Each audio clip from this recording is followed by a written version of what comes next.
अर्थ क्या हुआ? गेट हो गया। यदि कोई यात्रा करनी है तो द्वार से ही तो करेंगे। और उत्तराखंड में बद्रिकाश्रम, केदारनाथ, गंगोत्री, यमुनोत्री जो धाम है, तीर्थ है, उनका यदि दर्शन करना है तो तीर्थ से तो होके जाएंगे। तो इसलिए तो उत्तराखंड के 2 द्वार, हरिद्वार और कोटद्वार। कोटद्वार से जाएंगे तो भी 2 ही द्वार हैं बस, हरिद्वार कोटद्वार। कि हरिद्वार से यात्रा करें तो वही श्रेष्ठ है, क्योंकि यहाँ पर जो है मुख्य द्वार है। जैसे हम अपने घर जाते हैं तो हम छत पे सीढ़ी लगाकर तब अंदर नहीं प्रवेश करते, द्वार से ही प्रवेश करते हैं।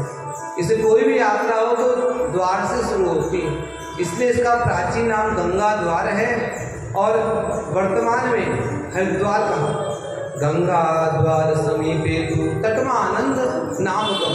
जो गंगा द्वार हरिद्वार है, समीप में जो आनंद वन है, सप्तऋषि आश्रम जहाँ 7 ऋषि तप करते हैं, उस स्थान पर श्रीमद् भागवत महापुराण ज्ञान यज्ञ के लिए नारद जी को तैयार किया गया। और मंच कैसे बनाए?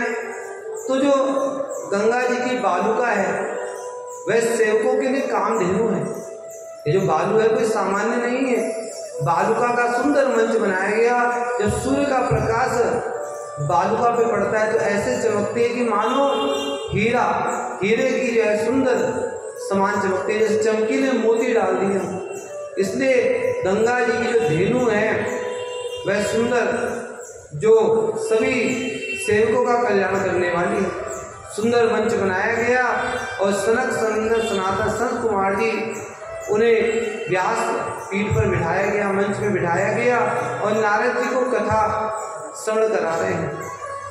नारद जी को कथा श्रवण करा रहे हैं और भक्ति ज्ञान वैराग्य उनके लिए आसन बिछा दी कि जब भागवत होगी तो भक्ति ज्ञान वैराग्य तीनों ही आएंगे, तभी तो भागवत पूर्ण होती है। इस प्रकार से भक्ति ज्ञान वैराग्य के लिए आसन बिछाए गए। और भक्ति ज्ञान वैराग्य कहाँ है? वृंदावन में।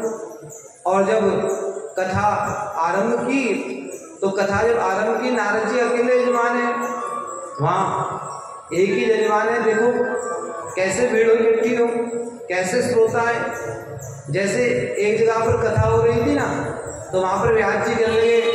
अब देखा गया 5 लोग ही बैठे हैं कथा में, तो कहा कि भैया थोड़ा आगे आगे हो जाओ, पीछे वालों को जगह दो।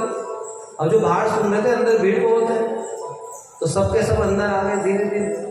बोले बालकृष्ण लाल की जय। ये भी एक तरीका है।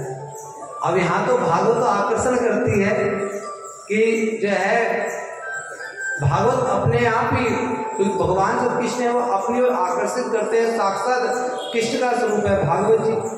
अब नारद जी अकेले श्रोता है, सनत कुमार जी सुंदर भागवत की कथा को श्रवण करा रहे हैं। और भक्ति ज्ञान वैराग्य जो वृंदावन पावन स्थान है, सभी जब देवताओं को, ऋषि मुनियों को, सबको पता चला, धीरे धीरे सभी ने हरिद्वार आना आरंभ कर दिया। सभी ऋषि मुनि देवता इस पावन यज्ञ में सम्मिलित हुए, क्योंकि यज्ञ में देवता ऋषि मुनि सभी आते हैं और भगवान भी आते हैं। भगवान कैसे आते हैं? किसी मनुष्य रूप में आ जाते हैं, लेकिन हमारे जो चर्म चक्षु उन्हें पहचान नहीं पाते। भगवान आते जरूर हैं, जब आएंगे तो हम सोचेंगे अरे ये भिक्षु कहाँ से आ गए, और वही भगवान होते हैं। न जाने किस रूप में भगवान आ जाए। तो भागवत है तो भाव है, भाव प्रदान है। भगवान किस रूप में आए? भागवत में आते अवश्य हैं, और यह प्रत्यक्ष है। भागवत की कथा श्रवण कर रहे हैं, भगवान की कथा, श्री कृष्ण कथा श्रवण कर रहे हैं। सभी ऋषि मुनि सब वहाँ पर पहुँच रहे हैं। और जब कथा आरंभ हुई तो जैसे ही भगवान की चर्चा हुई, श्री कृष्ण भगवान की, तो वहाँ भक्ति देवी उपस्थित हो गई। बोले भक्ति महारानी की जय जय। और सनातन कुमार जी कहने लगे, देखो देखो भक्ति रानी आ गई, परंतु दिखाई किसी को नहीं देती। भक्ति जो दिखाई नहीं देती, वह तो एक ऐसी अवस्था है कि जो हृदय की अवस्था है। जब आपका मन बुद्धि उसे स्वीकार कर लेते हैं, उस परमात्मा की ओर जब इंद्रियां मुड़ जाती हैं, क्योंकि जो 5 ज्ञानेंद्रियां, 5 कर्मेंद्रियां, ये बड़ी खतरनाक है। जब ये सभी का मुख ईश्वर की ओर चला जाता है तो भक्ति महारानी प्रकट होती है। बोले भक्ति महारानी की जय। और जब भक्ति महारानी वहाँ पहुँची और सभी इस दृश्य को देखकर आनंदित हो रहे हैं, भक्ति रानी दिखती नहीं है लेकिन मन में सभी के प्रस्फुटित हो रही है। संत कुमारों जी ने कहा कि देखो, जब भागवत का श्रवण करते हैं ना, भागवत का श्रवण करने से मोक्ष की प्राप्ति होती है।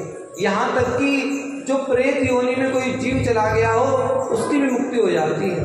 नारद जी कहने लगे कि प्रेत योनि में गया हुआ व्यक्ति कैसे कथा को सुन सकता है, कैसे मुक्ति हो सकती है, ये आपने जो बताया इसका व्याख्यान कीजिए।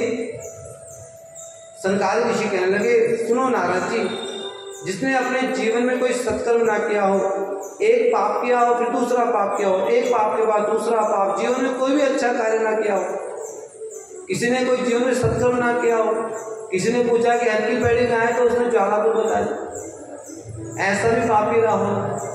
तो कई ऐसे भी होते हैं ना कि भाई तेरा ठेका थोड़ा ले रखा है, भैया किसी ने कोई रास्ता बताया कि गंगा जी कहाँ है, हल्की पैड़ी कहाँ है, ब्रह्मकुंड कहाँ है, तो सही रास्ता बता दो, इसका भी पुण्य मिलता है। लेकिन किसी को सही रास्ता ना बताकर उल्टा रास्ता बता दिया, पाप कर्म किया हो, अनेक जीवन में पापों को किया हो, बुरे कर्मों को किया हो, जिसने एक पाप के बाद दूसरा पाप किया हो, अनाचार दुराचार में जो रत रहा हो, और जिसने अनेक पापों को किया हो, वह बड़े से बड़ा पापात्मा व्यक्ति भी 7 दिवसीय श्रीमद् भागवत कथा को श्रवण कर ले तो वह सीधा मुक्ति के द्वार चला जाता है, भगवान के चरणों को प्राप्त कर लेता है। यह भागवत जी की विशेषता है, उसका जीवन पवित्र हो जाता है। ये मानवः पापकृतस्तु सर्वदा सदा दुराचाररता विमार्गवः क्रोधाग्निदग्धा कुटिला च कामना सप्ताह यज्ञेन कलो पुनन्ति ते। जिसने एक पाप के बाद दूसरे पाप किए हो, जो क्रोधादि में हमेशा जलता रहा हो, जिसने निरंतर पापों को किया हो, जिसका जो कुटिल स्वभाव का हो, जो कामी हो, यदि सप्ताह यज्ञ